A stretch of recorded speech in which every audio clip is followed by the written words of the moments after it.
Another sunny day as we set out to explore. An important part of the experience was the actual place where we stayed, central Vienna, like visiting Jerusalem and staying in the old city. As soon as we walked outside, we were soaking in Vienna, so to speak. In minutes we were back at the Danube canal, certainly a feature that enhances the enjoyment of the city, especially on a summer's day.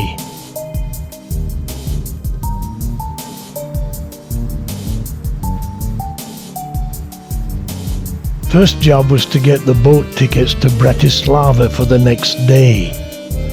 Everybody in agreement, let's do it. Then into the city again. What to do today? In any great city there are places of interest, the historic sites, the iconic buildings. But whenever I visit such cities, I always feel I got a more intimate insight. The kind of insight that comes from simply walking through the place, observing, just being there. Something, it has to be said, that is so difficult to communicate with a camera. So all I can say is simply, walk with us. I'll try not to talk too much, except to say Mozart and Beethoven often walk through here.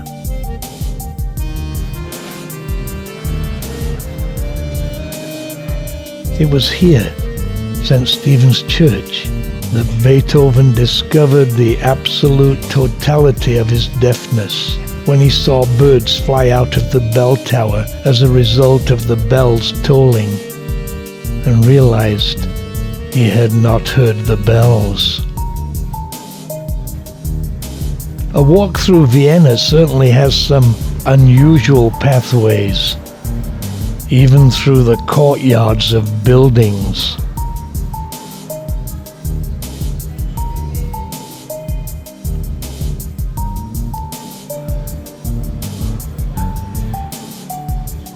But it's time to delve into history.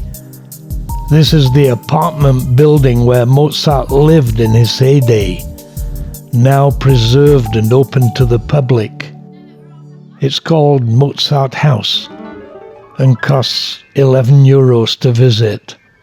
His home was on the second floor, quite a large place, consisting of 4 large rooms, 2 small ones, and a kitchen.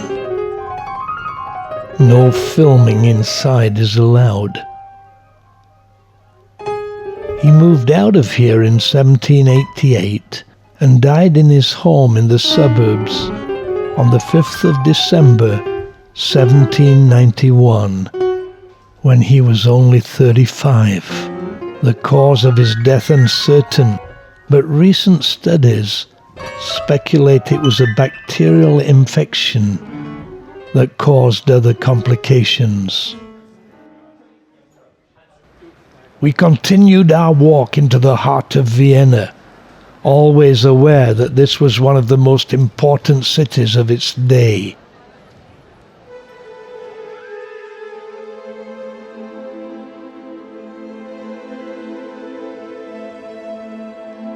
The National Library.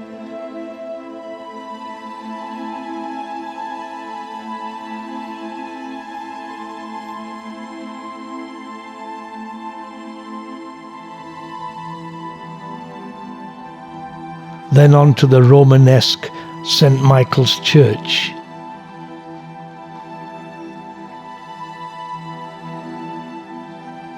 Which is near the Hofburg Palace.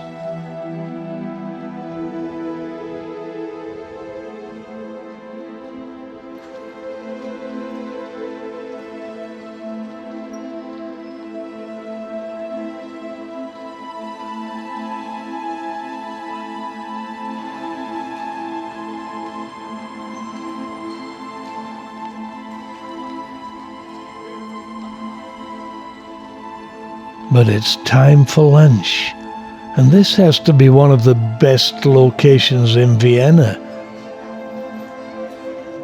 The kids are hungry. The girls are hungry. And our order is in. Now that was a great meal.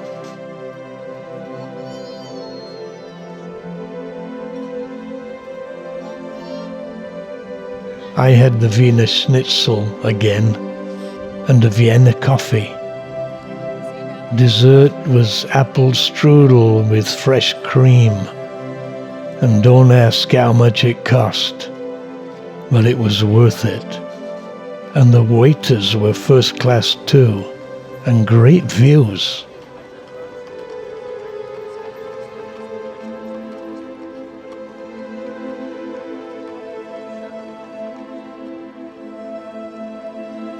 Here's Princess Isabella.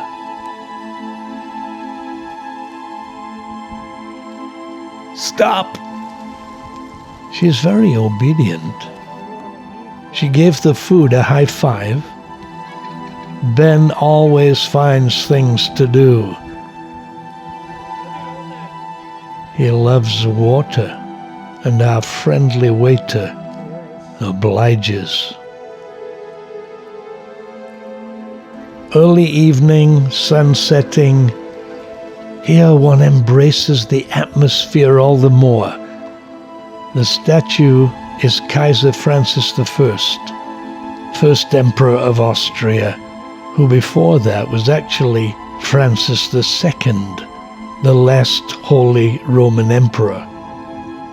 By the way, the German word Kaiser, meaning emperor, is simply a transliteration of the Latin word Caesar, which in Latin is pronounced Kaiser.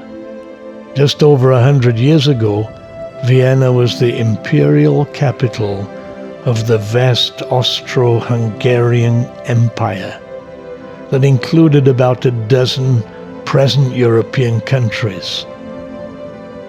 There have been times when perhaps Vienna was the most important place on earth. It was from the balcony here in the Heldenplatz that the most infamous Austrian, Adolf Hitler, proclaimed the annexing of Austria as he sought to build a third German empire. That was the 15th of March, 1938. We're all enjoying Vienna.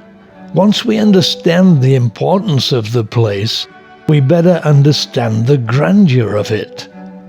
For the tourist, it provides a great wealth of history and culture. The whole city is a UNESCO World Heritage Site. It's known as the City of Music, home to Beethoven, Mozart, Haydn, Strauss, Schubert, and many more. Some call it the City of Dreams. Maybe because Sigmund Freud dreamt here. I found it to be a fascinating place, a joy to visit, that certainly gave us plenty of photo fodder. Nate, shooting with the iPhone, got some great shots.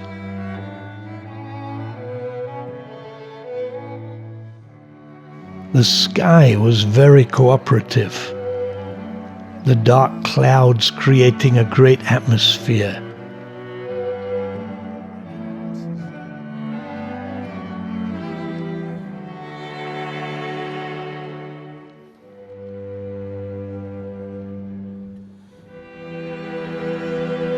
Pedestrians, be careful. Wouldn't want to be run over by a horse and carriage. Then coffee time. We really need invigorating.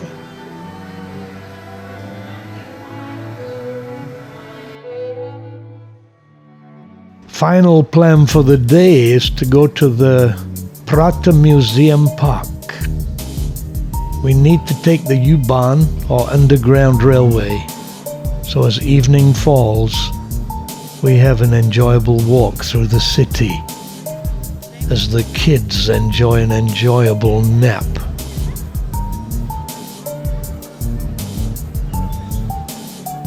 These short interludes are my favorite times. The times to experience what a film can't do. One has to be here to do it. That's why you should come here.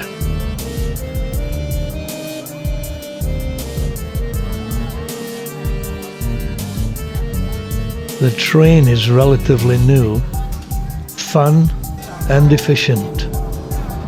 We're heading toward Leopoldstadt. The kids like trains.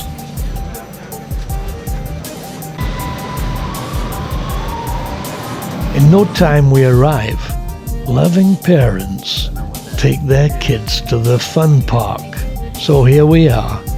And for your information, I'm the parent. And I'm taking the kids. The grandkids get to watch.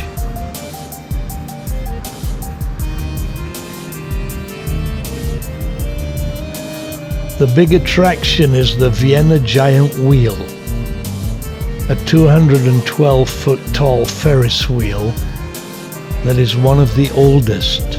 Constructed in 1897, it was the world's tallest until 1985. It really is a giant wheel, and actually has a dinner for two cabin where a couple can enjoy a gourmet meal.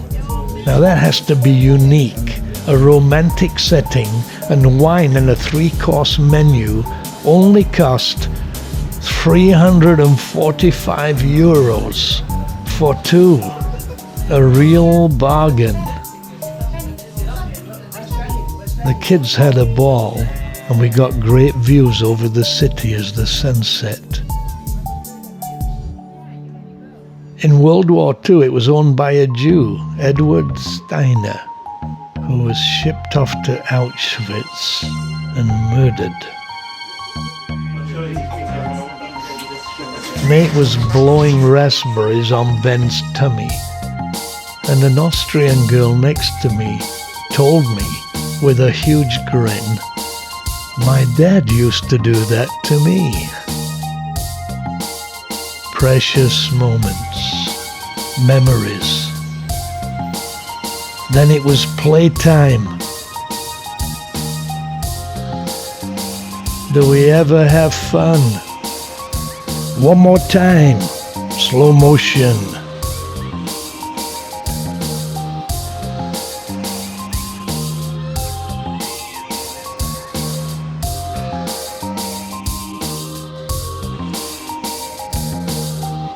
A great day.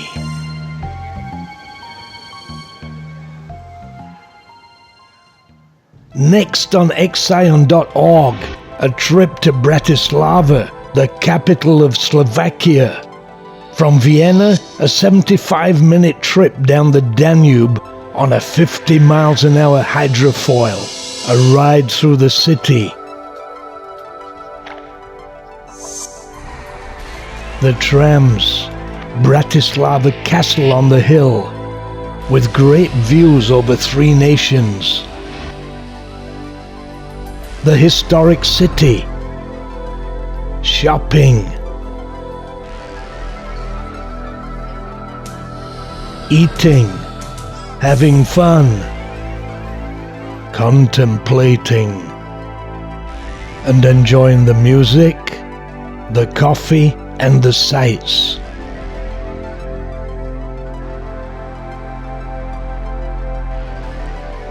Finally riding a train back to Vienna.